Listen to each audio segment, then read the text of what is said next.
Hola, bienvenido o bienvenida a Conversaciones Emocionales, el canal en el que Juan Pedro Sánchez, Mercè Roura y un servidor, David Carulla, explicamos cómo gestionaríamos distintas situaciones de la vida laboral y personal usando y desarrollando nuestra inteligencia emocional.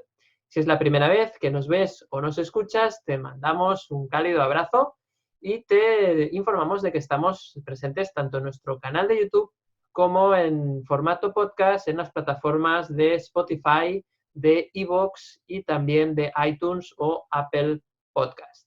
También tenemos una lista de suscriptores, una comunidad virtual en la cual te puedes suscribir y así recibirás mensualmente un correo electrónico con las últimas novedades, las últimas publicaciones que hacemos en relación a la inteligencia emocional y también si publicamos o hacemos algún evento presencial o algún evento virtual. También hemos hecho algún webinar e incluso pues algunos cursos que hacemos relacionados también con la inteligencia emocional. Así que si quieres estar informado, puedes suscribirte en el enlace que encontrarás junto a esta publicación. Como bienvenida, te recibirás el vídeo de los 6 hábitos de la inteligencia emocional para alcanzar el éxito laboral que hemos también grabado nosotros mismos.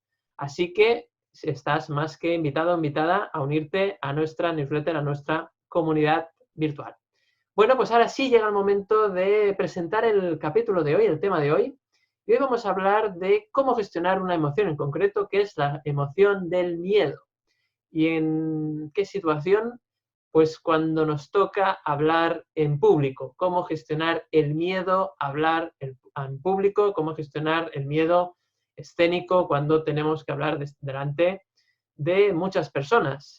Nosotros pues somos formadores, somos conferenciantes, así que estamos acostumbrados a ello, pero no por eso no significa que no sintamos miedo en algunas ocasiones. Y, por supuesto, yo creo que es una cosa que nunca acabas de terminar, de hacer perfecta, porque siempre puedes mejorar, siempre puedes sentirte más cómodo.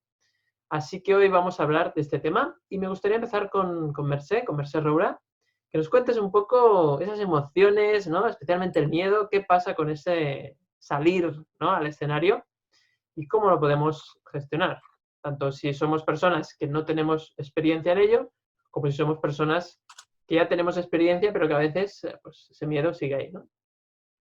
Bueno, es verdad, este tema, dicen que a la gente le da más miedo hablar en público que morirse, ¿no? Al Madre menos mía. sale. Supongo que porque lo de morirse pensamos que queda lejos y lo de hablar en público pues te toca. Y más ahora que Sí, cuando se habla de liderazgo se habla muchísimo de estas habilidades sociales, ¿no? Que cada vez se valoran más y bueno, lo de así exponer es, tu talento y darte a conocer. así es. Bueno, fijaos, mira, yo cuando has dicho el tema, que este es un tema que es verdad, no sé cómo no lo hemos tocado antes porque es un tema muy, muy interesante y que afecta a mucha gente y que a mucha gente este miedo le supone pues perder oportunidades, no promocionarse en el trabajo y también a nivel personal, ¿no? Pero que a nivel laboral afecta mucho. Fijaos, mirad, he apuntado la palabra ridículo, ¿no? Qué bueno. Porque yo creo que en lo de hablar en público, a ver, uno de nuestros grandes miedos, pues es, alguna vez lo hemos dicho, ¿no? En realidad lo que nos pasa con el miedo es que nos sentimos inseguros. Y cuando uno tiene miedo, hay muchísimos tipos de miedo, a cada persona tiene los suyos, pero el miedo escénico es un miedo antropológicamente muy claro, porque es aquí estoy yo y ¿qué hacéis? ¿Me aceptáis o no me aceptáis? ¿No? Te expones. Es como, es miedo a no pasar la prueba, es miedo antropológicamente, ¿no? Hablamos de eso que siempre hablamos del cerebro reptiliano, es miedo a aquí estoy yo, si no me aceptan me sacan de la cueva y de la tribu y me muero de hambre porque ya no estoy en la camada, ¿no? Por Claro, decirlo, hablando claro. de ese cerebro primitivo. Ujú. Y aunque todo esto que yo he estado diciendo, pues no lo pensamos, ya sabemos que el subconsciente va cargadito de todo esto Ujú. y lo sabemos. Fijaos que algo que siempre se cuenta cuando estás haciendo formación de hablar en público y lenguaje corporal, es que tenemos 7 segundos. tenemos 7 segundos y en 7 segundos tú sales al ruedo y las personas se hacen una idea de si eres de fiar o no. Más que nada porque como nuestro cerebro está hecho para sobrevivir, ya lo hemos dicho muchas veces, y no tanto para la felicidad, sino para la supervivencia, o al menos prima más, o le hacemos más caso a esa parte. Y aparte, pues parece que se ha desarrollado poco desde el Homo sapiens, pues en 7 segundos se tenía que decidir si el ser que tenías delante, si la persona que tenías delante, pues era un compañero de fatigas o era su cena o era tu cena, ¿no? Claro, Por era un tanto, enemigo, ¿no? sí, tenías que ir muy rápido para no acabar descuartizado, ¿no? Amigo o enemigo. Y eso es algo que se ha desarrollado. La verdad es que no ha cambiado. Y esto que es una información pues que se da si haces formación y eres experto en el tema, es algo que subconscientemente ya sabemos, porque el lenguaje corporal es algo que está completamente ligado con el subconsciente, por eso nos delata tanto, por eso se nota tanto la incoherencia, por eso cuando tú estás lanzando un mensaje, si la gestualidad que utilizas no está acorde, se nota tanto. Y en esto, yo siempre lo digo, si hay una sala con 100 personas, hay 100 expertos en lenguaje corporal. Lo que pasa es que no lo Claro. saben, porque es totalmente inconsciente. Sí. Pero eso lo sabemos. Y cuando tú tienes ese miedo escénico, sales al ruedo, ¿no? Ujú. Y lo sabes perfectamente. Fijaos qué tipo de miedo es. Es un tipo de miedo que ataca contra lo más básico, contra la supervivencia, aunque no es real, ¿no? Pero no me van a aceptar, no me van a comprar, no me van a rechazar y voy a morir, ¿no? En el fondo es muerte. Es que en el fondo es lo mismo, ¿no? Porque es la muerte Sí, social es la y muerte social, exacto, y muy la bien. muerte social, en el fondo, para un cerebro reptiliano, para un cerebro antiguo, que es el que tenemos, que es el mismo que el señor o la señora de Cromañón, es la muerte, porque significa el rechazo, sales de la cueva y fuera de la cueva hace mucho frío, ¿no? Es como el desamparo, sí. Sí, por tanto, no es extraño que cuando hacen ese ranking de miedos, pues el miedo escénico, el miedo a hablar en público, sea equiparable al miedo a la muerte, porque es la muerte social. Y para el ser primitivo, con el cerebro primitivo que realmente llevamos dentro, la muerte social es la muerte. Pero fijaos una cosa, no hace mucho estaba haciendo un trabajo que hago de vez en cuando con algunos alumnos del Instituto de la Cartuja, que de vez en cuando pues trabajan con profesionales para hablar sobre comunicación, autoconocimiento, Ujú. y muchos de ellos me preguntan, ¿cómo supero el miedo escénico? Bueno, ahora voy a dar el gran secreto, que es hablando en público. Lo siento. O sea, Practicando. sí, todo el mundo lo pregunta como si hubiera algo que pudieras hacer antes, que eso pasa en procesos de coaching, en las empresas, cuando intentas aplicar la inteligencia emocional. Todo el mundo quiere algo, que sea un truco, como una especie de pastillita, que te la tomes y eso te haga cambiar o haga cambiar a los que te están mirando. Claro, No es como existe. aprender a nadar sin entrar en el agua, ¿no? Sí, en el tema del autoconocimiento queremos aprender a nadar sin entrar en el agua y en 5 minutos, todo rápido, o sea, como dice Borja Vilaseca, gane paciencia en 5 minutos, ¿no? Esta especie. Y es Exacto. imposible. Hay una forma muy, muy eficaz de perder el miedo a hablar en público, el miedo escénico, que es salir a escena y hacer el ridículo. Por tanto, yo ya lo digo, invito a todo el mundo a hacer el ridículo. Es más, no solamente es un gran ejercicio para aprender a hablar en público, sino que es un excelente ejercicio relacionado con el tema de la autoestima, Ujú. ¿no? Claro. Porque es una forma de respetarte tanto y quererte tanto, de decir, aquí estoy yo, si os gusta, fantástico. Si no os gusta, pues mira, ya iremos mejorando nuestras habilidades, pero esto soy yo y aquí estoy, ¿no? Exponer tu talento. Bueno, pues ha sido una introducción potente, no esperaba menos, Mercé. La verdad es que es verdad, a veces parece que buscamos el gran secreto, la gran metodología, y al final no hay otra que practicar y exponerse, ¿no? Exponerse a ese miedo. Y interesante bueno, no hay mejor manera de perder el miedo también a hacer el ridículo, que al final está muy relacionado con el miedo escénico, que es justamente eso, hacer el ridículo un poco a propósito, ¿no? Entiendo. No sé si tienes algún parámetro más, algún detalle más, pero claro, el ridículo se puede hacer a lo bestia o se puede hacer a pequeña escala. No sé. A ver, yo recomendaría en un entrenamiento hacer el ridículo. A ver, no se trata de hacer el ridículo, ¿eh? Porque en el fondo el ridículo, si tú decides que no lo haces, no lo haces. O sea, es como el miedo, es como la vergüenza ajena, es propia, digamos, ¿no? Pues es un poco, el ridículo, tú te crees que estás haciendo el ridículo para los demás, pero hay gente, es que a veces que ni te están mirando. Yo lo iría entrenando. ¿Cómo? Juan Pedro siempre habla del espantapájaros, ¿no? Del miedo, de que te señalan la cosecha.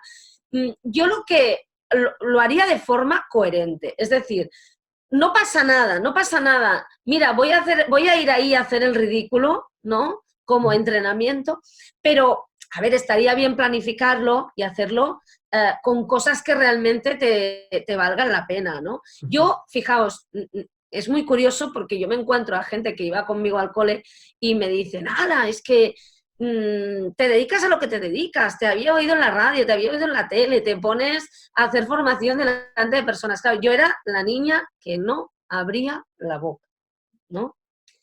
Y Claro, eso ya impacta mucho, claro. impacta mucho.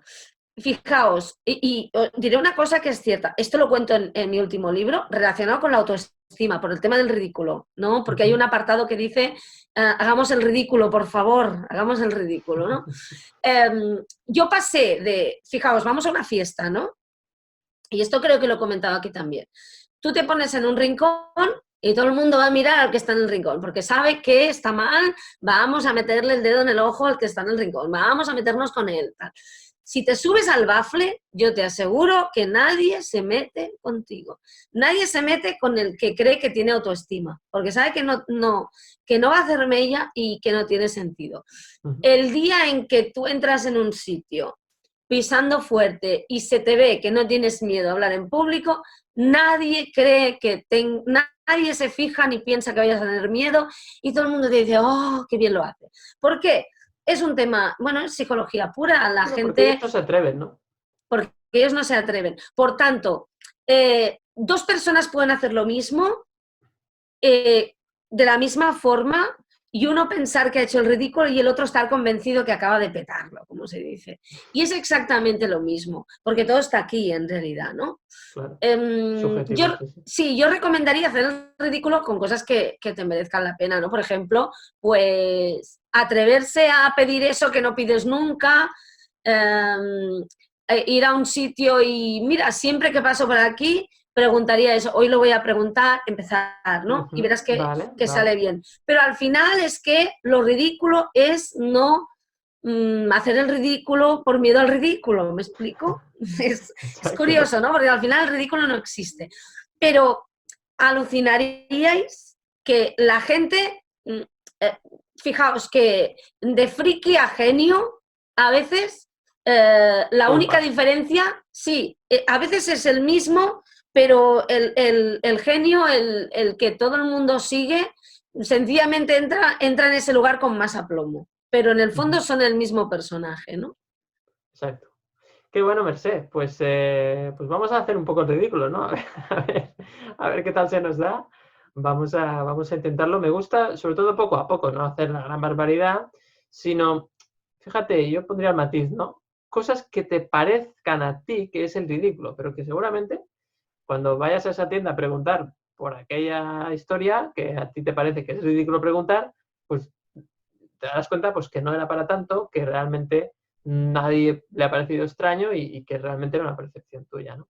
Así que muy interesante estas primeras ideas, Mercé. Y vamos con Juan Pedro. ¿Qué nos puedes decir del hablar en público, de ese miedo? ¿Qué podemos hacer, Juan Pedro? Pues nada, me ha encantado todo lo que ha contado Mercé, porque estoy muy de acuerdo, ¿no? Pues se nota que lleva muchas tablas, mucho escenario. Efectivamente, el miedo, ¿no? Si nos centramos en el mensaje del miedo, ¿no? Es todo lo que ha explicado Mercé un poco, ¿no? Es la percepción de amenaza. Sí. Entonces, de algún tipo de riesgo, ¿no? Y bueno, miedo sería, yo diría que, o suelo decir cuando hablo de miedo, es que es en el momento presente, es decir, cuando te pones a hablar delante de la gente. Pero antes de ponerte a hablar delante de alguien, tienes esa anticipación, ¿no?, del miedo, que es la ansiedad. Correcto. Muchas veces eso ya claro, es un estado emocional previo a la ejecución, ¿no?, al salir ahí a hablar delante de la gente. Te Y esto predispone, te ¿no? agrava la situación, porque claro, ya vienes con un estado emocional de ansiedad y cuando, bueno, te toca, ¿no? Eso de ya me toca, ya me toca, ya me toca, ¿no? Entonces es cuando hay gente, bueno, te puedes bloquear y te puedes desmayar y puedes tener mareos y, bueno, la cosa puede ser grave, ¿eh? Un ataque de pánico, sí, sí. Los síntomas fisiológicos son tan intensos que uno se nota las palpitaciones, ¿no?, la sudoración, y entonces fíjate, la preocupación o el miedo por el síntoma, ¿eh?, agrava el síntoma, ¿no?, y te metes ahí en un círculo vicioso, ¿no? Entonces, claro, efectivamente, como decimos en psicología, ¿no?, el afrontamiento del miedo o sea, superar el miedo es afrontarlo. Claro. Y claro, se puede hacer, pues, sistemáticamente, ¿no?, inundación sistémica a lo bruto, o poco a poco, ¿no? Puedes imaginar que estás hablando en público, puedes incluso grabarte en vídeo y Muy bien. verte, porque nos da mucha vergüenza, ¿no? Al principio nos vemos muy raros, ¿no?, cuando te ves a ti mismo, ¿no?, a ti misma ahí hablando. Y luego yo hice una cosa en mi caso que a mí me daba también pánico hablar en público. Pues yo lo que hice, empecé por invitar a hacer unas charlas, organizaba unas charlas, invitaba, pues bueno, venían 2 amigos, 2 familiares y alguien que les acompañaba, ¿no? Sí. Y ya, bueno, ahí lo pasaba fatal, ¿no? Pero, bueno, pues al final era consciente que el riesgo tampoco era muy elevado, porque, oye, Claro. estamos entre amigos y familia, ¿no? Al fin y al cabo, pues bueno, tienes la sensación, como dice Merced, de hacer el ridículo, ¿no? Pero como, bueno, hacer el ridículo entre amigos parece que no es tan dramático, ¿no?, como hacer el ridículo delante de desconocidos, ¿no? O un público, pues bueno, en nuestro caso muchas veces es delante de empresas, ¿no?, que dices, bueno, aquí me van a crucificar y ya no vuelvo más, ¿no? Y además va a salir esto publicando a los medios, bueno, la imaginación es tan poderosa, ¿no?, que ya te ve fuera del país, ¿no?, incluso, ¿no? Decía el miedo social ¿no?, a que te Claro. excluye. A no ser aceptado, sí, sí. Entonces yo, por focalizar un poco y concretar, ¿no?, en temas ya de, bueno, a ver, ¿y esto por qué sucede, no? Pues, a ver, sí, en la base está pues esa autoestima, ¿no?, que decía Merced. Claro, si yo no confío en mí mismo, si yo ya mismo a mí me critico y me reprocho, pues, ¿qué voy a pensar de los demás? Porque me van a hacer eso mismo, ¿no? Me van a evaluar, me van a juzgar, me van a criticar. Entonces, claro, me va a ocurrir lo peor de lo peor, ¿no? Imaginariamente. Claro. Entonces, yo escribí un artículo, recuerdo que escribí un artículo que decía algo así como que si tienes mucho miedo a hablar en público, es que eras un poco egoísta, ¿no? En el sentido de que ponías la atención mucho en ti. Sí. Porque, a ver, resulta que, vale, si lo miras bien, es que te crees muy importante tú, es que te crees que todo el mundo está pendiente de ti, te va a juzgar, si nadie te escucha. Yo decía, en broma decía, pero si te están escuchando 2, los demás están con el móvil pensando en sus cosas, a ver cuándo acaba esto. Es verdad. Y entonces yo decía, mira, es mejor equilibrar la atención, hombre, un poco en ti, ¿vale? Pues en el sentido de prepararte bien lo que vas a decir. O sea, otra estrategia es prepararte bien lo que vas a explicar. Porque claro, si no tienes ni puñetera idea de lo que vas a hablar, pues es más fácil ponerte nervioso, ¿no? Por tener Claro. ese miedo. Preparártelo bien, ensayar, practicar delante del espejo. Pero luego poner la atención en las personas que van a asistir, o sea, qué perfil tienen, qué les puede interesar, qué les va a aportar lo que tú dices, ¿no? Entonces, prepárate las cosas no pensando en ponerte una medalla, ¿no?, en a ver qué bien quedas, Lucir. sino a ver qué puedes ofrecer, o sea, que la gente bueno, pues qué sería valioso para los demás. Claro. Y entonces ya cuando piensas en los demás, equilibras un poco la atención, pues entonces ya el miedo también se equilibra, porque ya no estás tan pendiente de ti, estás Claro, pendiente también de los demás. Aunque, a ver, como dice Merced, o sea, o practicas o el miedo no se te va a ir, ¿no? Pero si tú pues, te lo preparas bien, sabes, como me gusta decir, hablas de lo que sabes y sabes de lo que hablas, ¿no? Pues, y practicas y piensas en cómo puede o qué puedes aportar a los demás, entonces el miedo ya, o sea, ya no estás tan pendiente de ti. Al final decía en broma un poco, déjate en paz, ¿no? Ya, déjate en paz, ya no pienses tanto en ti, que los demás no están pensando en ti. En realidad los demás no piensan tanto en nosotros, no, como nos pensamos. Creemos que claro. están ahí juzgando, evaluándonos, y la gente está a su rollo, hombre, si la gente no, ni se fija en ti. Entonces, bueno, Qué para bueno. quitarle hierro yo pondría también un poquito de humor en este sentido, ¿no? Decir, Ujú. oye, que tú, que no te va la vida, que, a ver, tú, que no eres aquí el presidente de los Estados Unidos, ¿eh? Para creer tú que te va la vida aquí en el speech. Ujú. Sí, me ha gustado mucho este punto, Juan Pedro, ¿no? Que comentas de no ser tan egocéntrico, ¿no? Quizás Mm, de mirarse al ombligo y cuando sientes miedo es porque te preocupas mucho por ti. Te claro, preocupas tanto por ti que te olvidas de los demás y entonces fíjate que esta misma acción sí, o proceso lo que hace es que al centrarte tanto en ti y olvidarte de los demás, pues no puedes conectar con la gente. Y claro. entonces esa no conexión te hace sentir ridículo. Exacto, porque te ves solo allí al escenario, tú solo, desconectado, observado.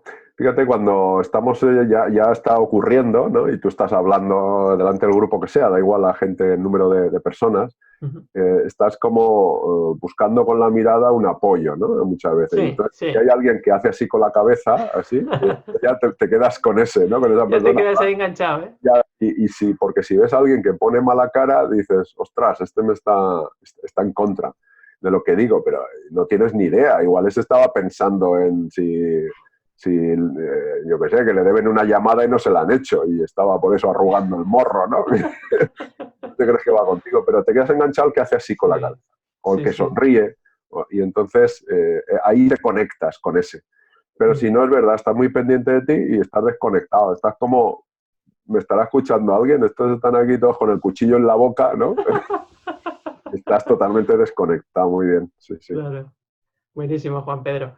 Pues sí, la verdad es que es interesante. Yo recuerdo las primeras veces que me tocó ponerme delante del público y sí, sí, sentir mucho miedo, ¿no? Además, a veces es un miedo paralizante, ¿no? Que notas temblor, se te seca la boca, ¿no? Necesitas beber, es muy importante beber antes de hidratarse bien, ¿no? Porque esa propia sudoración y esos nervios hacen perder mucha agua y necesitas relajarte. Lo que pasa es que, claro, cuando tú sabes que faltan segundos para empezar y sabes mentalmente, tienes que relajarte, David, tienes que relajarte, por favor, no te pongas nervioso.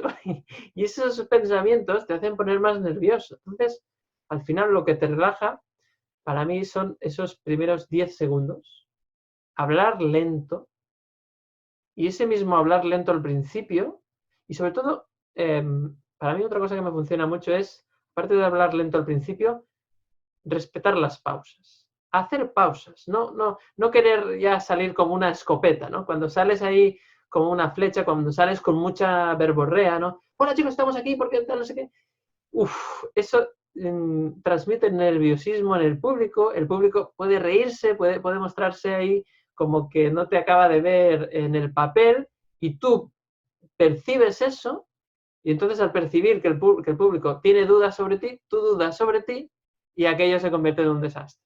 Porque entonces ya vas un poco, ostras, a ver qué digo, ahora cómo lo arreglo, tal, y uno se colapsa, ¿no? A veces es simplemente bueno, pues la práctica, porque evidentemente lo decía muy bien Mercé, hasta que no practicas, no sabes muy bien a qué te estás enfrentando, ¿no? Porque tú creas una idea en la cabeza, ¿no? Me pondré delante de todo el mundo y a mí me da igual. Y luego estás delante y empiezas a sentir palpitaciones, ¿no? Entonces, claro, tú piensas que te da igual, pero no te da igual. Entonces, bueno, pues eso, práctica, exposición y luego, pues bueno, evidentemente hay pequeños trucos, como estos que decíamos, pues beber agua, hablar más lento al principio, respetar los silencios, ¿no? A veces pasa que hablas mucho y te atragantas, ¿no? Tú mismo de los propios nervios te atragantas, ¿no? Entonces, respirar, ¿no? También me ha gustado mucho lo que decía Juan Pedro, ¿no? Bueno, que al final no te escucha nadie. Si te escucha tres, sí, y los tres son familiares, o sea que tampoco te comes mucho la cabeza, ¿no? Pero sí, es cierto. Yo creo que al final es exposición, esos pequeños trucos, y luego una cosa muy importante, ya ha dicho también Mercé, es la autoestima, ¿no? Al final, la clave es no delegar la valoración de ti mismo en los demás. Y esa es la clave. Yo te puedo contar muchos trucos, muchas ideas, pero lo importante es tener una sana autoestima. Cuando tú tienes una sana autoestima, aprendes a no delegar tu valor intrínseco, tu valor interno, en lo que digan los demás. Porque tú podrías ser el mejor actor o el mejor cómico del mundo y ante un público que no entiende tu humor, no reiría. Y eso no quita ni un ápice de valor a lo buen cómico, por ejemplo, que tú eres o que tú serías. Entonces, al final, fíjate que tú tienes que tratar de ser auténtico, de mostrar lo que tú eres sin fingir ningún papel, simplemente yo soy así y yo transmito así. Y poco a poco ir viendo si hay una forma mejor de transmitir, pues, o que tú te sientes más a gusto, pues ir cambiando. Pero lo que no funciona es fingir un papel, ¿no? Porque eso sí que la gente siente, nota, percibe, lo decía muy bien Mercé, estamos acostumbrados a percibir el lenguaje no verbal, un poco los movimientos, cómo las personas se expresan, y ya vemos, cuando vemos que una persona no está siendo genuina, nos desconecta, ¿no? Entonces, obviamente, las caras son las que son, tú lo ves desde el escenario, entonces esa duda, digamos que la compras, ¿no? Te transmite el público las dudas y tú mismo te enganchas y al final de ahí solo puede salir un pequeño desastre. Por eso yo insisto mucho en que es muy importante tener una autoestima alta y creer en ti mismo y decir, bueno, yo voy a hacer lo mejor posible, voy a tratar de disfrutar de esta experiencia porque mi objetivo es aportar valor a las personas. Entonces voy a intentar comunicar ese valor a las personas. Y yo creo que esa es la clave, ¿no? No sé, Mercé, cómo lo ves, este tema de autoestima, bueno, ya lo has Bueno, es comentado que antes. la autoestima yo creo que es clave en todo. Lo que pasa es que en este caso, como te pones a exposición pública Claro. y estás, bueno, esperando que te... eso sí que es un referéndum, digamos, ¿no? Que en el fondo no es eso, ¿no? Porque tú hace un momento, David, hablabas de... tú puedes ser el mejor cómico, el mejor conferenciante del mundo y hay públicos más adversos o no. Seguramente mucha gente que habitualmente se pone a hacer formación, conferencias, y vosotros lo sabéis, a veces vas a un sitio y el público está entregadísimo y a lo mejor ya te conoce, ya te sigue, hagas lo que hagas, se predispone bien. A ver, evidentemente tienes que mantener unos mínimos, ¿no? Pero está predispuesto y yo he ido a veces que al principio pues hay gente que te pone esa cara de a ver si la tía esta vale lo que he pagado yo por ella, ¿no? Sí, un poco de hostilidad, ¿no? Sí, de hostilidad, de defensiva, y ves que vas... Y esto es duro encontrarte a alguien así, ¿no? En el fondo de la sala mirando como diciendo, a ver la rubia bajita esta, que, Con ¿de qué va, no? escepticismo, ¿no? Sí, que no está mal, me parece muy bien, Es un reto. pero que se nota, es un reto y es duro porque a veces a todos nos ha pasado, pero si tú eres el mismo, nunca eres el mismo, no es verdad, nunca eres el mismo porque tú tienes tus días, pero si tú aportas valor y una vez la gente se entrega y otra no, bueno, también tienen derecho a no entregarse, ¿no? Pero el mínimo es el que tú tienes contigo mismo, ¿no? Yo eso de entrar en la sala y ver aquello que decía Juan Pedro de que te asientan, yo hay algo que hago siempre, y es cuando entro, siempre saludo y sonrío. Y cuando veo, es como una especie de barómetro, ¿no? Cuando veo que la gente te devuelve la sonrisa, digo, bueno, vamos bien, son humanos, ¿no? Son humanos, Eso parece. ayuda, porque ya has conectado con más de una persona, cada persona que vas entrando saluda, y la sonrisa, a poder ser no fingida, pero te ayuda mucho a conectar, ¿no? Yo me acuerdo, fijaos que la gente nos desnudamos mucho al fin y al cabo, porque para comunicar bien hay que emocionar, ¿no? Sí, La emoción conecta estoy y de acuerdo. la emoción no es sensiblería, sino qué te emociona a ti, qué comparto yo de emoción contigo. Por eso se habla tanto de storytelling, de contar historias, porque es lo que más nos emociona, ¿no? Y tienes que dar algo de tu parte cuando estás comunicando. Yo me acuerdo una vez en una formación, esta era con periodistas para hablar en público, me acuerdo que salió un chico encantador, una vez bajó las defensas, encantador, ¿no?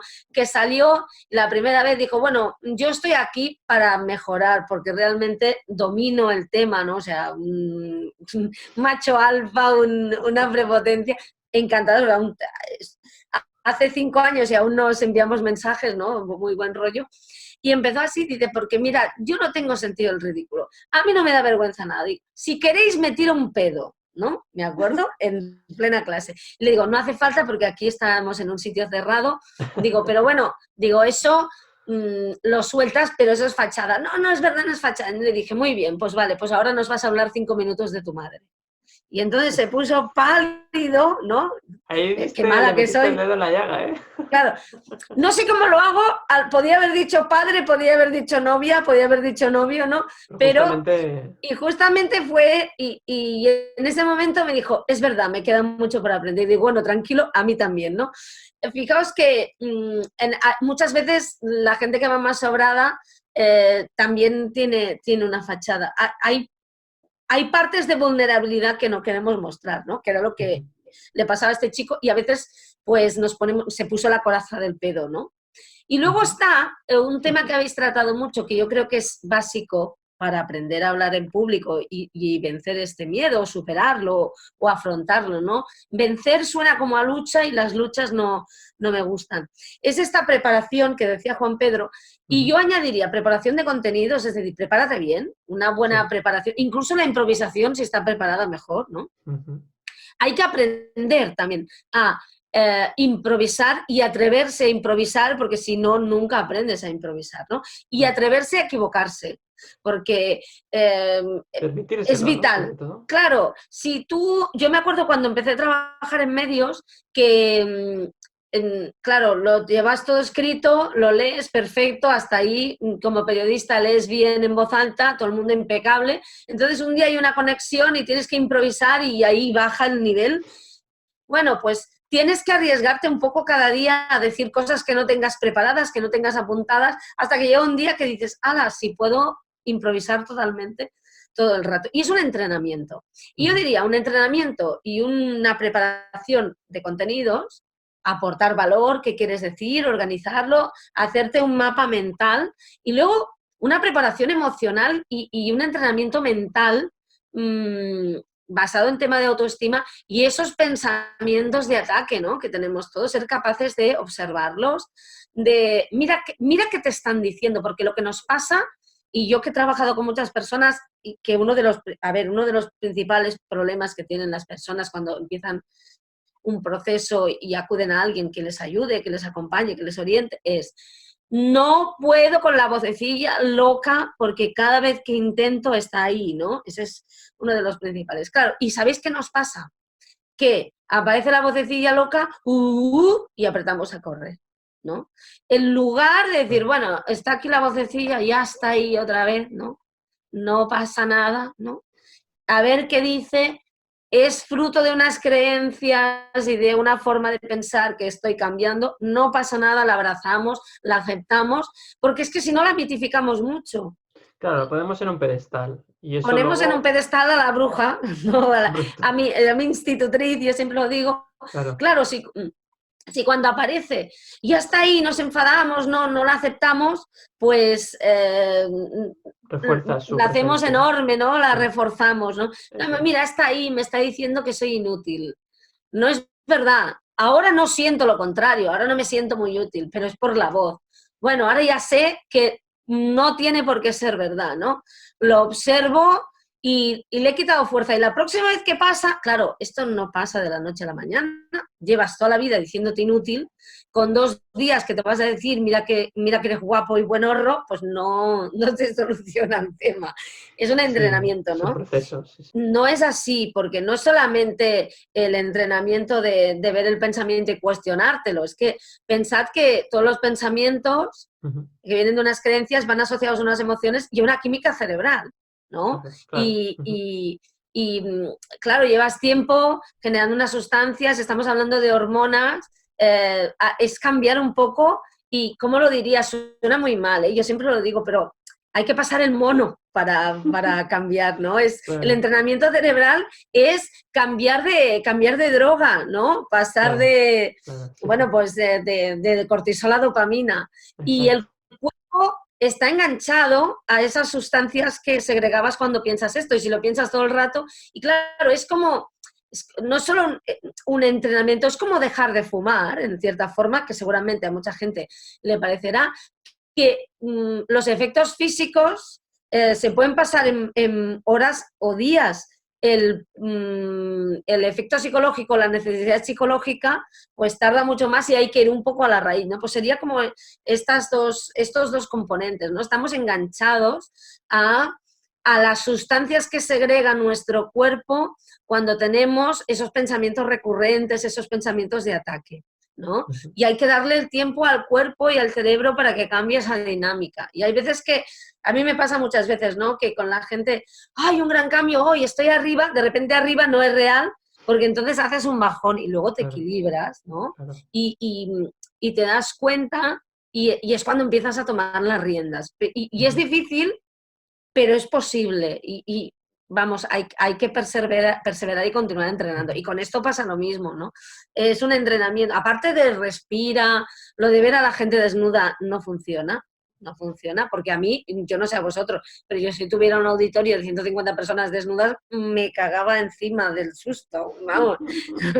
Yo, vamos, salía y les denunciaba por acoso a todos mínimos. ¿Os imagináis que favor, por favor, tápense, me van a tener que pagar el triple por esto, ¿no? Vamos, es que la gente lo dice y yo digo, si fuera real sería, vamos, de pánico, claro. ¿no? Por tanto, bueno, sí, es final, un entrenamiento, básicamente es un entrenamiento.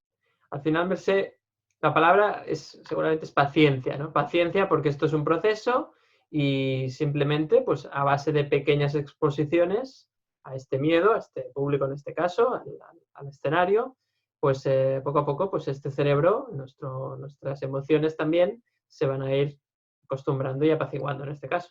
Y luego una cosa que tiene que ver con lo que decía Juan Pedro, y perdón, no me enrollo más, no eres tan importante, o sea, sí. Autoestima es humildad también, ¿eh? Porque hay muchas veces que no autoestima es mucha soberbia y no humildad, no va por ahí, no somos el centro del mundo.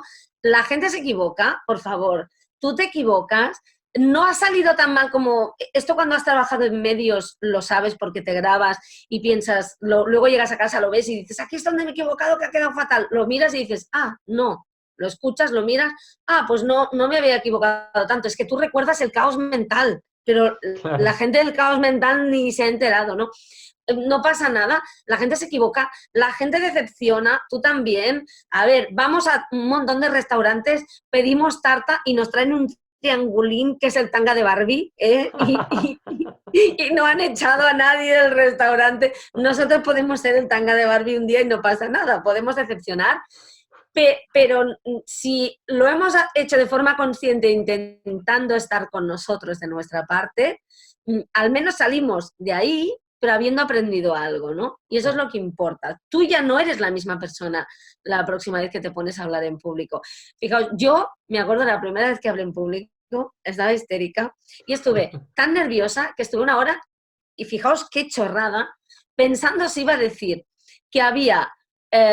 desmentido o negado, ¿no? O sea, tal a desmentido o negado. Salí y lo primero que hice es decir, lo ha desnegado. O sea, hice un mix. Y la persona me miró como había alguien ahí delante y me dice, ¿tú? Digo, te prometo que sé que no es así, pero he estado 1 hora pensándolo. Por los nervios me hicieron... Me traicionaron, me hicieron hacer un mix y parecí tonta, realmente, lo has desnegado. Y cuando, ¿por qué? Pues porque como no me fiaba de mí, estuve una hora pensando en la tontería de si decía, lo ha negado o lo ha desmentido. ¿Qué queda más guay? ¿Qué queda? No, lo que tenías que pensar es, ¿qué estoy diciendo? Piensa qué estás diciendo. Piensa para qué estás ahí, que eso es lo que importa, ¿no? Luego ya afinaremos. Primero cogemos confianza, luego ya afinaremos en los detalles. Totalmente, totalmente. Que bueno, siempre nos cuentas ejemplos personales e incluso divertidos algunos. Mercé, gracias siempre por esta generosidad. Y seguimos con Juan Pedro, más cositas de todo esto que hemos dicho, Juan Pedro. ¿Qué puedes añadir? Pues ahora mismo, con esta anécdota que he contado, Mercé, Sí. me ha venido a la cabeza que fíjate lo importante que es saber reírse, ¿no? Aprender a reírse de uno mismo. Sí, de una misma, porque precisamente por esto, porque nos equivocamos y entonces es mejor reírse de uno mismo porque te hace más humano, ¿no? Si dices, uy, ¿qué acabo de decir? ¿Qué he dicho? ¿No? Y dice la gente, ¿qué he dicho? Pero ¿en qué estaría yo pensando? ¿No? Y entonces te ves más humano, porque si tú como que te quedas como más solemne, ¿no? Porque, madre mía, qué error he cometido, ¿no? Y aún te criticas y te autoflagelas, pues aún se nota todavía más que te estás poniendo más tenso, ¿no? Y entonces, no, como que no reconoces el error, la gente también dice, uy, mira, se percibe como más desconectado, ¿no? Más lejano, ¿no? Esto que decíamos. Seguro, incluso, ¿no? Sí, porque precisamente es una paradoja, en esa persistencia, ¿no? En querer hacerlo perfecto, pues precisamente haces todo lo contrario, ¿no? Equivocarte más. Claro. Entonces, y ahí yo quería enganchar con otro tema, ¿no? Que es ese precisamente, el saber que por muy bien que lo hagas, no va a ser gusto del 100% de las personas. Entonces, a ver, yo creo que hay que flexibilizarlo, la expectativa, ¿no? ¿Qué expectativa te generas de que, bueno, que esto le guste a la mayoría o le sirva a la mayoría, pero no al 100% es muy difícil o imposible. Entonces, si hay gente que no le ha parecido bien, no le ha gustado, pues bueno, pues entra dentro de lo normal. A ver, si el 90% no le ha gustado o lo ha criticado, pues entonces a lo mejor tienes que plantearte cómo lo expones, ¿no? La próxima vez. O cambiar de público, ¿no? O igual no estás en el sector adecuado. Correcto. Pero si a la mayoría le ha gustado, oye, porque haya 2 o 3 o 10, o depende del número del grupo, ¿no? Al final es un porcentaje, oye, si ponte un 10 o un 20% que no le gusta, pues no pasa nada. Lo que ocurre es que por un tema adaptativo, evolutivo, nuestra atención se queda fijada como un velcro a lo negativo. Sí, que ha dicho vaya porquería, pues no estoy de acuerdo porque se ha pensado. Y entonces resulta que hay 90 personas que le han encantado y te han felicitado, y ha habido una que te ha criticado y te vas a dormir con el run run de este que te ha criticado, ¿no? Entonces, pero esto es un tema adaptativo. ¿Por qué? Porque nuestro sistema nervioso, como sabemos, está preparado para las amenazas, para protegernos. Entonces, bueno, pues digamos que dispara la alarma enseguida ante algo negativo, ¿vale? Por eso, y ya con esto yo terminaría, por mi parte, por eso lo importante que decía Mercé, lo decíais, creo que tú también, lo de la atención. Sí. Entrenar la atención, en observar qué estás pensando, qué estás sintiendo, y esto es entrenamiento de la atención. Yo me pongo muy pesado con esto del mindfulness, ¿no? Porque, bueno, pues es una forma de entrenarlo. A ver, puedes entrenar como quieras, ¿no? Pero es entrenar la atención y es un entrenamiento. Es ¿dónde tienes tu atención? Fuera, en el fruncímetro que dice Fidel Delgado, ¿no? Que si la gente está haciendo así o está sonriendo, está en tus palpitaciones, está dónde tienes la atención. Y si pasa algo por tu cabeza, cualquier pensamiento, simplemente obsérvalo y descríbelo, pero no te aferres a él. Claro, esto es muy fácil de decir y más complicado de hacer, pero el entrenamiento es el de la atención. Oye, practica a diario en qué estás pensando, qué estás observando, qué está pasando por ti, y no te aferres a ello, simplemente míralo como un observador. Decimos entrenar al observador que llevamos, ¿no? Y desidentificarte de los contenidos de la mente, que esto es lo complicado, ¿no? Que si no lo has hecho nunca, pues claro, cualquier pensamiento que aparece en la cabeza te aferras a él y te lo crees como si fuera la verdad más absoluta. Y simplemente es un pensamiento. La verdad o la mentira se la estás dando tú, hasta que no corrobores en la realidad que eso es así. Pero mientras no corrobores, es solo una posibilidad. Y como tal, pues no es real hasta que no se corrobora. Entonces, claro, esto es un entrenamiento, como decía Mercedes, es un proceso que es complejo porque desata pues, todo ese torrente sanguíneo de hormonas, de neuropéptidos, ¿no? Y que generan además receptores en las células, que sabemos que, como decía Mercedes una vez, que somos yonkis, ¿no? de las emociones. Y entonces el cuerpo pide ese pensamiento destructivo, de autoflagelación. Pero bueno, esto es un entrenamiento, ¿eh? Como me ha gustado mucho el ejemplo de deshabituación del tabaco, por ejemplo, pues es una deshabituación de los pensamientos destructivos, autodestructivos, ¿no? Entonces es entrenar y practicar, entrenar y practicar. No, efectivamente, es práctica, práctica y práctica, no hay más, ¿no? Pero me ha gustado esto que comentas, Juan Pedro, de la importancia del tomar conciencia de los pensamientos, ¿no? que pasan por tu mente mientras estás sintiendo el miedo. Y la clave es esa, ¿no? Justamente, es que coincido plenamente. No creérselos, no creerte tus propios pensamientos. Estamos tan acostumbrados a creer todas las imágenes, todas las ideas que nos pasan por la cabeza, que no vemos que simplemente son opciones, alternativas, pero no es la verdad absoluta. Y al no ver esto, pues sufrimos mucho, ¿no? Porque vivimos una vida un poco a merced de las ideas que nos pasan por la cabeza. Es decir, es como que hemos delegado la capacidad de escoger qué nos creemos porque pensamos que todo lo que pasa por la cabeza es real. Y en eso, pues, lo siento mucho, pero vamos a sufrir mucho ante un público y ante cualquier situación que pueda parecer amenazante. Entonces, yo creo que en ese sentido el trabajo está evidentemente en exponerse, pero como bien decías, Juan Pedro, en poner atención a nuestros pensamientos, observarlos desde fuera y decir, ¿qué estoy pensando? Pues mira, estoy pensando que como diga una palabra al revés, aquí se lía, la gente se va a reír y decir, ah, mira, he observado este pensamiento. Pero bueno, no me lo creo, simplemente es una opción. Vale. Entonces, cuando tú haces este gesto mental, dejas de aferrarte a esa idea y por lo tanto ya no surge la emoción del miedo de esa idea. Porque esa idea viene de una creencia, ¿no? Que la creencia es, tengo que hacerlo perfecto. Y entonces surge una idea, un pensamiento que es, no debería, para que salga perfecto, no debería trabarme. Y entonces piensas, la idea de trabarme. Entonces, no debo trabarme y te trabas, entonces te equivocas, y entonces ahí, ¿y ahora cómo salgo de esta? La gente entonces aparece otro pensamiento en la cabeza.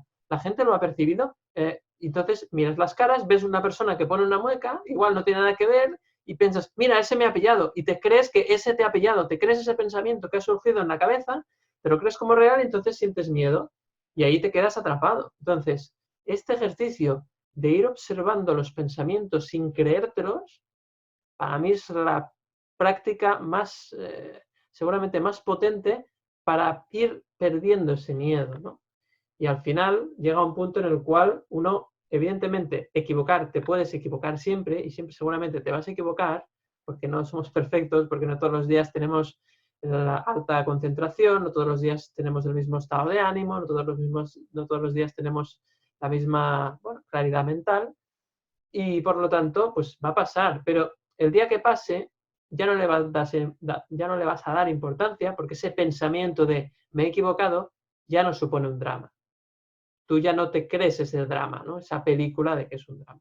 Y ahí, pues bueno, cuando tú estás más tranquilo, cuando tú estás más sereno, es más difícil que te equivoques, ¿no? Es como que no le exiges tanto a tu cerebro y por lo tanto va a ser más difícil que te equivoques y además tú te sientes más cómodo, el público lo percibe, te ven más auténtico, el público reacciona mejor, es como una cadena, ¿no?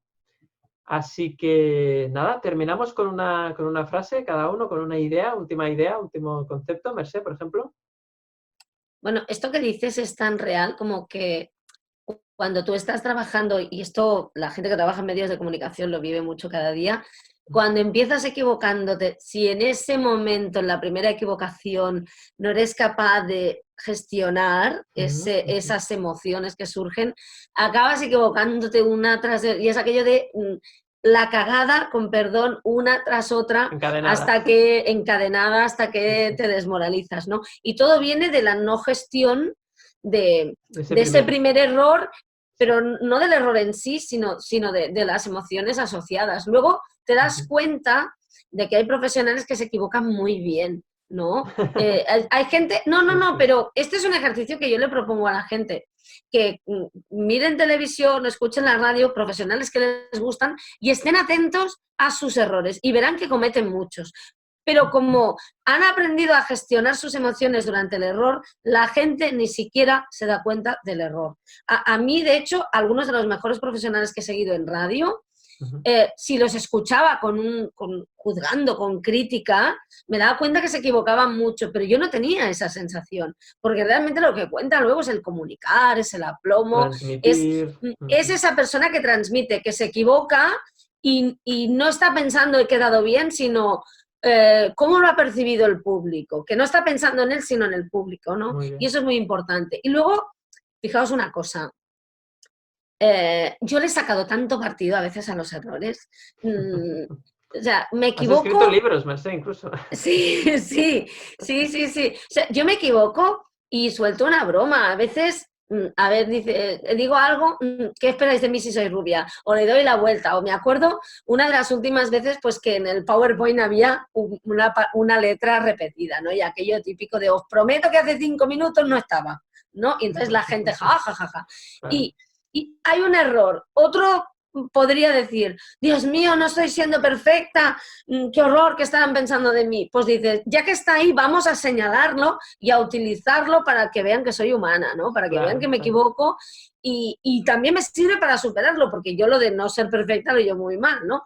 Pero digo, me voy a hacer terapia a mí misma gracias a este error y al mismo tiempo lo voy a utilizar para hacerme amiguita de la gente, para que la gente se dé cuenta, para conectar, para que se dé cuenta de que no me importa, que yo también me equivoco y la gente realmente, no, o sea, lo que no puedes hacer es intentar taparlo. Bueno, a ver, claro, si es una cosa que no tiene que ver nadie, pues lo tapas, ¿no?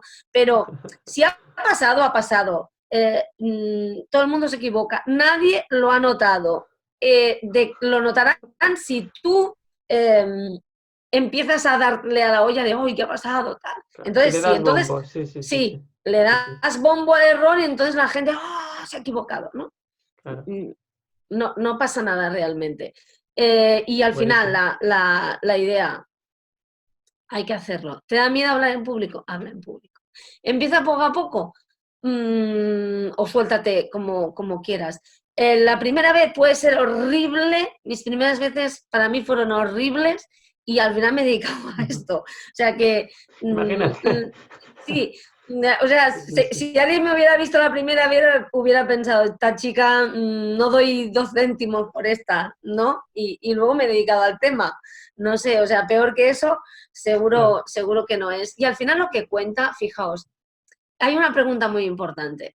Estás a 2 segundos de empezar, 60 segundos de empezar, delante de un público, te están mirando, estás nerviosa, estás nervioso, no sé si lo haré bien.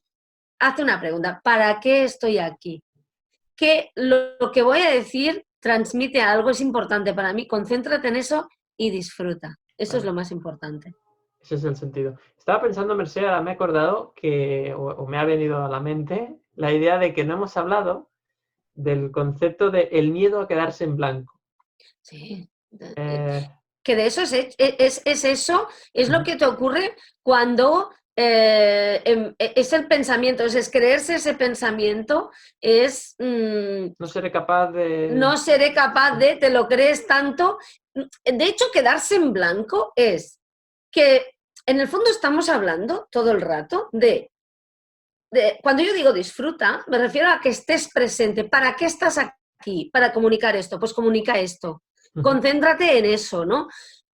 Quedarse en blanco es estar más presente en el pensamiento de soy un truño, perdón, lo voy a hacer mal, que no en lo que estás diciendo. O sea, cuando se te va la cabeza al otro lado y no estás presente, te has quedado en blanco porque estás en ese otro mundo donde todo es Nosferatu, para que nos entendamos, tragedias y tal. Porque si estuvieras presente en lo que estás diciendo, nunca te quedarías en blanco. Claro. Nunca, nunca. A lo mejor no dices la palabra que te gustaría más decir. Bueno, pues no pasa nada. Es que la próxima vez ya tendrás más confianza y menos nervios para poder ir escogiendo más las palabras. Pero quedarse en blanco es estar más.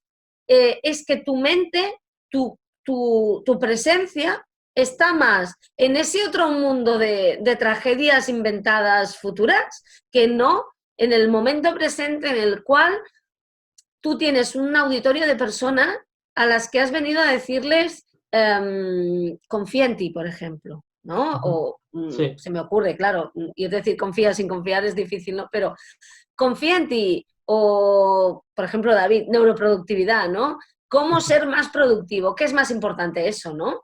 Pues, ¿por qué estás en ese otro mundo? Es que no estás en ese. La única forma de no quedarse en blanco es estar en la canción, ¿no? Digamos, no recordando... Es como si estuviéramos cantando, yo qué sé, una canción y estuviéramos mentalmente tarareando otra. Nos vamos a quedar en blanco.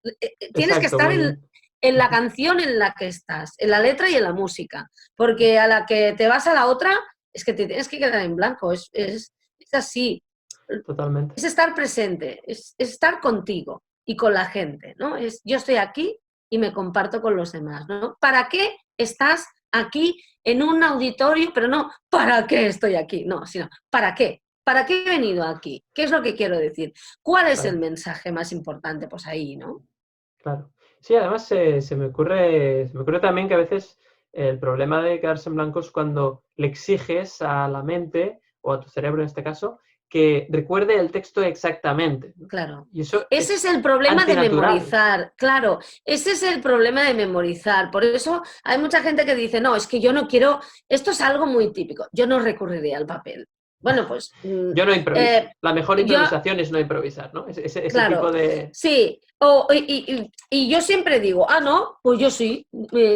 Tú sí, entonces si lo haces tú, ¿no? Hombre, pues en el papel te haces un esquema, te haces un mapa mental, te apuntas las ideas, incluso alguna frase, y oye, coges el papel, queda muy guay, aquello de para las cifras, Tengo apuntada una cosa que se me ocurrió el otro día cuando preparaba esto, que creo que es importante. ¿Lo lees? Anda, ¿alguien se ha creído que no lo llevo preparado? Han pensado, mira la tía, qué dominio, ¿no? Es decir, no, pero es que a la gente le coge por no mirar el papel y el papel está ahí, lo necesitas, lo utilizas. Hay veces que dices, voy a mirar, pero es que yo lo hago, voy a mirar, no se me olvide nada. Claro, lo miro, grandes profesionales lo hacen. No, tú acabas de empezar y lo quieres memorizar todo. Y entonces te quedas en blanco porque estás intentando recordar esa frase concreta en lugar del sentido de lo que ibas a decir. Y no estás donde tienes que estar, que es lo que acabas de decir. Y no estás presente. Claro, el papel nos ayuda a estar presentes. ¿Sabéis por qué? Es como hacerse listas, ¿no? Cuando tú tienes la lista en la cabeza, estás todo el rato yendo por la calle y te metes en un agujero, en una zanja, porque estás pensando en aquello. Si tú sabes que te lo has pasado a la lista o al móvil, como ya está ahí, ya no tienes que pensar en eso y te puedes concentrar en el cambio. Pues prepáratelo, ten un papel, pero si no pasa nada, por favor, yo no sé qué le coge a la gente con el papel. Papel es maravilloso. Quien dice papel, por favor, tablet, cualquier dispositivo, ordenador, donde lo tengas apuntado. Y lo consultas, pero si es que es normal, si estás 1 hora y media y quieres saber si me he dejado algo y lo miras, y no disimulando así, que no lo ves bien, no, y que te queda así, que la gente piensa, Dios mío, ¿qué va a hacer? No, lo miras bien. ¿No? Y lo dices, claro, lo dices. Voy a repasar, no sé que me deje algo, porque es que tengo la cabeza como un carrusel. La gente se ríe, queda simpática.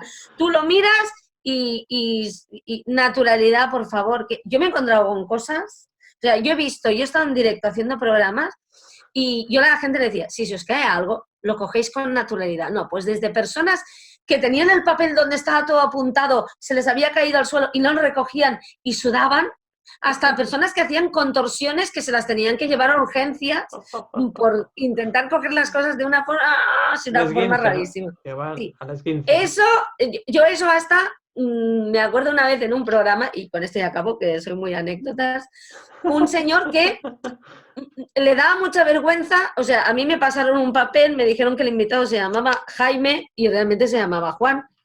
No, en este caso el apellido estaba bien, no me equivoqué yo, pero no pasa nada porque yo también me equivocaba. Bueno, pues yo todo el rato le decía, señor Jaime, tal, y cuando acabó el programa me dice, bueno, realmente me llamo Juan. Digo, ¿y por qué no me lo ha dicho? No, es que no la quería contradecir, señorita, ¿no? Es aquello que...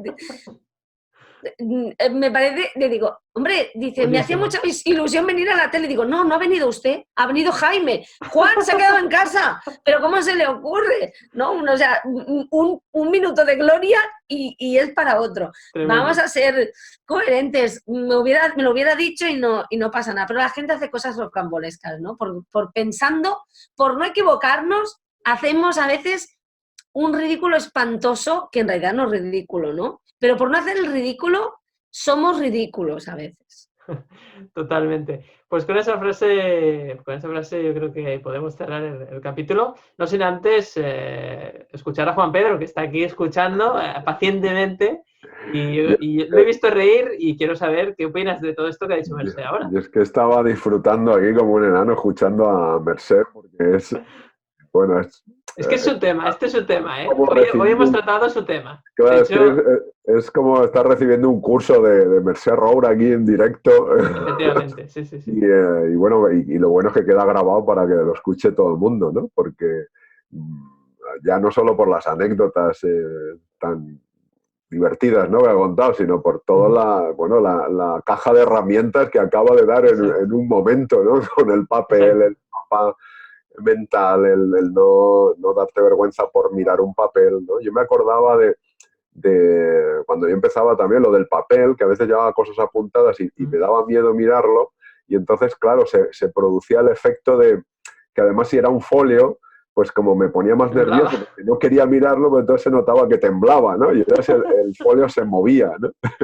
Y entonces, claro, todo lo peor que te puede pasar, que no quieras que se te note y encima con el papel te delata, ¿no? Entonces, claro, efectivamente, yo creo que es interiorizarlo. Cuando lo llevas interiorizado, llevar un mapa mental, pues te ayuda a recordar que no te dejes nada en el tintero, efectivamente, pero lo llevas interiorizado, con lo cual no hay que memorizar nada. Claro. Y nada, yo acabaría diciendo que esto debería ser una asignatura obligada en todas las escuelas. Sí. Que cuanto antes empecemos a aprender, a practicar mejor, porque es que en la vida laboral todo el mundo necesita explicar sus ideas, hablar muchas veces en público, aunque sea un público reducido, aunque sea una reunión con los compañeros, ¿no? Entonces, es necesario practicarlo y enseñarlo a las escuelas, porque yo voy a los institutos de educación secundaria y bachiller también a dar información en inteligencia emocional a alumnos, padres y profesores, y sobre todo, claro, cuando trabajo con alumnos, fijaos qué curioso, pues muchas veces hay alumnos que están hablando entre ellos y entonces les digo, no os preocupéis, si ahora vamos a hacer un ejercicio que vais a hablar, ¿no? Y claro, luego cuando les doy el micrófono, ¿no?, para hablar, entonces nadie quiere hablar. O sea, ahí digo, hombre, antes que estabais hablando ahí a tutiplén y ahora que os dejo hablar aquí, que os escuche todo el mundo, no quiere. Y claro, es el miedo porque no han practicado, no han practicado. Entonces, debería haber oratoria, debates, el no dar miedo a decir tu opinión, ¿no?, el aprender a respetar las opiniones. Y entonces esto te harían un favor, ¿no? Cuando ya sales al mercado laboral, te haría un favor tremendo, ¿no? Por supuesto. Como, es que además... aprender inglés, ¿no? Hoy en día. Exacto. Y inteligencia emocional, claro. Inteligencia emocional, hablar en público. Es que estamos ahí en esas cosas críticas para la vida que no nos las enseñan desde pequeños, ¿no? Totalmente de acuerdo, Juan Pedro. Pues gracias también por tu experiencia. Y nada, amigos y amigas, ahora sí llega el momento de despedirnos, de despedir el capítulo de Conversaciones Emocionales. Hasta el próximo miércoles. Así que esperemos que os haya gustado, que hayáis disfrutado Y ahora sí, nos despedimos. Hasta la próxima semana. Un saludo.